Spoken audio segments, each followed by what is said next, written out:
Welcome to Garden Wise Adventures. My name is Malie, and today I wanted to do a plant of the week. Now, I haven't done plant of the week for at least a year, and I used to do that all the time, and I'll link up here a playlist to show the ones that I've done in the past. But this year I wanted to highlight a very unusual plant that I have not even heard of being grown in the state of Utah, but it looks like it might be able to be grown here, and I am trialing it, and so far it's done really well in pots, and we're just putting it in the ground right now today. Now, the plant that I'm going to talk about is Ashwagandha, and I've got the spelling up there on the screen for you. It's an Indian perennial herb that is not going to be perennial here in Utah. In colder climates, you can grow it as an annual, and that's what I'm going to be doing it for. Now, it does have seed pods that look a little bit like my favorite ground cherries, but from what I've heard, those fruit are quite bitter, but they're still edible. Now, this is a medicinal plant, and just as a warning, I do not really like to promote plants as medicinal because I don't know, and I'm not a doctor, I'm not a naturopath, I don't know much about how they actually affect the body. But I have actually been using ashwagandha. I've been buying it at the store for, sleep problems. I've really had a difficult time sleeping some nights. I'm getting older and sometimes that happens. And it has really helped. Now, I would suggest that if you're going to be using anything medicinally, that you talk to your doctor about it. But I thought it was an interesting plant, figured out that I could probably grow it here in Utah and harvest the roots, because the roots is what you're looking for. Now, it's a really interesting plant. It's a pretty plant, and I wanted to show you what it looks like right now in the pot and show you some of the ones I have in the ground, and then we'll transplant this last one out into the garden. This is my ashwagandha plant.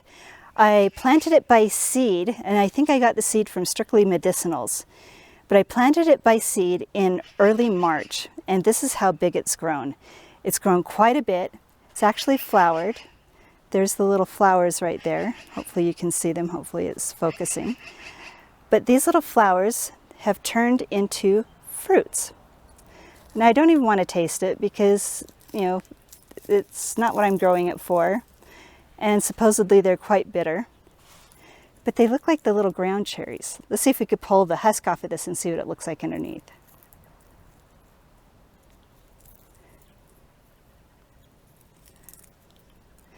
So there's a little fruit without the husk, and it is quite seedy.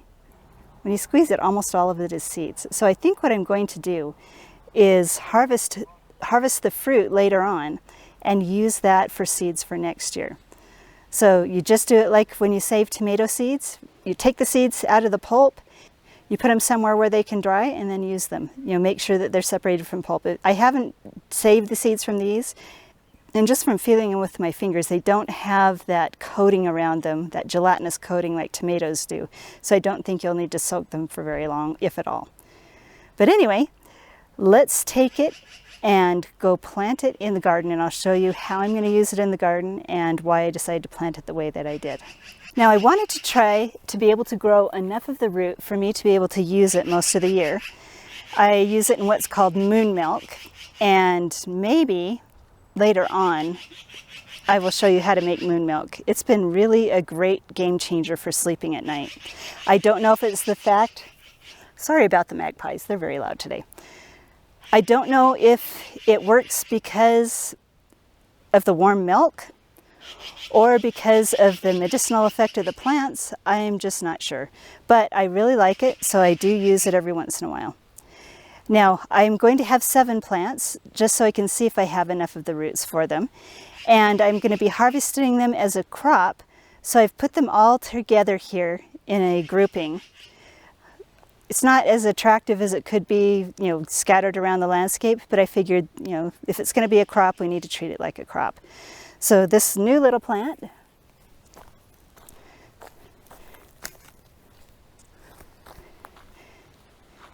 is going to take its place right there with the group. So from what I've read, in India when they plant these at the end of the monsoon season into soils that they do not amend. They like the poorer soils, and they like it drier, and they like well-draining soil. And they don't irrigate them after they put them in the after they put them in the ground. Now, growing them inside in pots, I would not water them until the pot was almost completely dry and they started to look like they were going to wilt. And as you can see, they did really well in pots that way. I didn't add a ton of fertilizer. I put a little bit of Osmocote on the top and made sure that, if they started looking a little yellow, I added some more Osmocote. So with these plantings, this is my food forest. It's on my food forest irrigation. And it seems like the soil is holding the water so well in here that I'm only going to be irrigating like once every 2 weeks. I may hand water a few things here and there, but I'm going to always check these plants before I water them and just not water them automatically. I'm also not going to add any amendments to the soil. I don't think I'm going to top dress them. I'm going to just try with the bark. I'm just going to try with the wood chip mulch, see if that works, but I will add just a small handful of fertilizer in the hole when I plant it, just to make sure it has enough nutrients. Now the soil here I did bring in a good 5 inches of topsoil, and it was a good topsoil. It's a well-draining topsoil. Below that, and I'll link a video up here that talks about drought-tolerant plants, that talks a little bit about my soil and how it's built.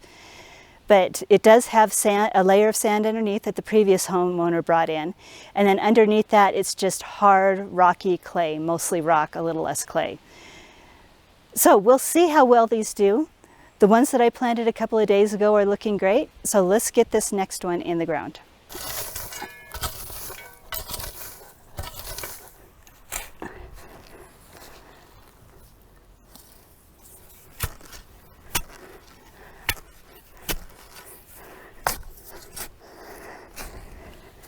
Now I just wanted to show you the layers of soil in this food forest. Right here we have the topsoil that goes to here.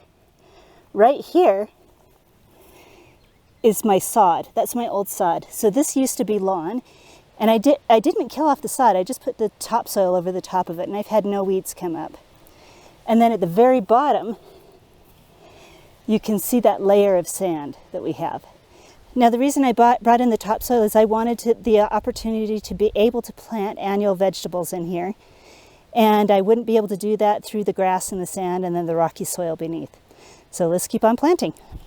Now just a little bit of fertilizer, not a ton, because as I said, they like poorer soils.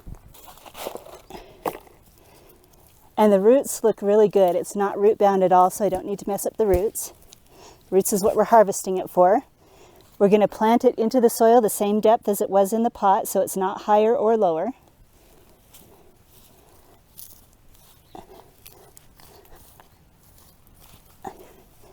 Going to make sure that all that soil is tucked in around the roots, so there's no air pockets.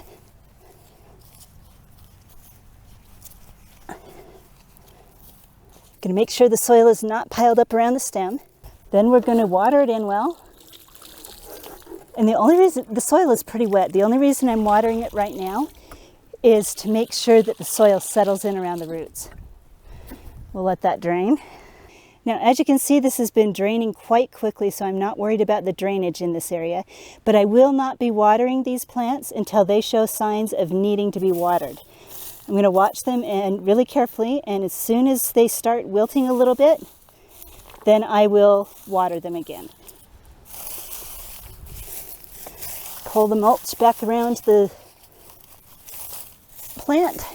And now we have my ashwagandha crop in the ground. I'm excited to see how this goes and see if we're able to actually get a harvest from it. Now, once again, I want to reiterate, if you're going to be using anything as medicine, definitely talk to your doctor first, just to make sure it's safe. And don't take anything anybody says on the internet, including me, about how you should be treating your body and eating. Your body is a lot more important than that. I'm glad you joined me on this adventure. I hope you share this video with your friends. Hit the like button and subscribe. That really helps my channel. And go have a wonderful garden adventure.